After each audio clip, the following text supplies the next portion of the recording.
Chris Holmes, Chief Executive Officer of GrayMatter.io. It's great to see you. Thanks for coming by. What are the big cyber challenges that the SOF community is facing right now? A lot of the cyber tools today are perimeter security, software-defined perimeters, firewalls, and as you're moving into the cloud, and for this community in particular, as you're starting to extend the cloud to disconnected environments, whether that be backpack servers or Humvees, you recognize the fact that the perimeter is a lot bigger than you had anticipated, and frankly deeper. I like to use the analogy of a piece of hard candy. When you bite into the candy, it's gooey in the inside. And not a lot of people are paying attention to the gooey on the inside, but when you've got president executive orders and this guidance saying you've got to be zero trust, zero trust is way past that hard candy shell and it's inside the gooey center. And that's hard. That's dealing with your applications, your message traffic moving across pipes, your APIs that are starting to pop up all over your enterprise. And every time you expose those, you're popping little holes through that hard candy shell so that people can actually access that data. And a big part of what we do is try to bring substance to that GUI center and really lock it down so that it's by name, by attribute, secure, audits are happening. But that's a massive challenge, massive challenge. Just about everybody I talk to in uniform, whether they're technology people or tip of the spear warfighters, is talking about edge computing.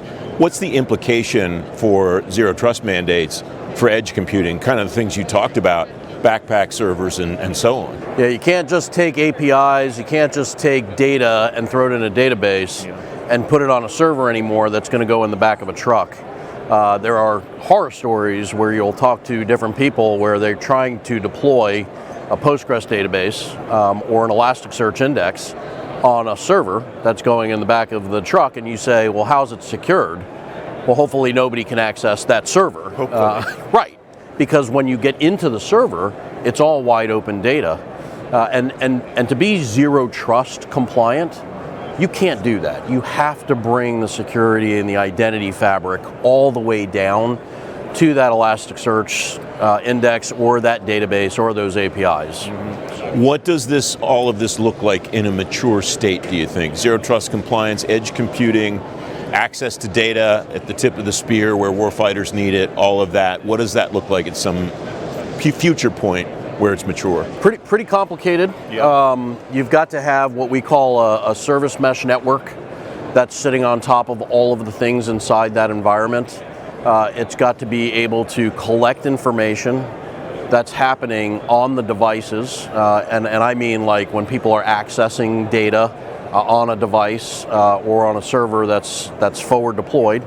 It's got to be collecting the audits, and really importantly, when you bring it back home, assuming it comes back home and you plug it back in, the CISO arm of the organization should automatically get synchronized with all of the assets that have been collected on the network itself, and they should have reporting. They should have security scorecards. They should easily be able to determine who touched what data in the field, what data was collected in the field, is the data that was collected in the field nefarious, can they put it on their networks for further analysis. So it is a very complicated environment, but it's doable.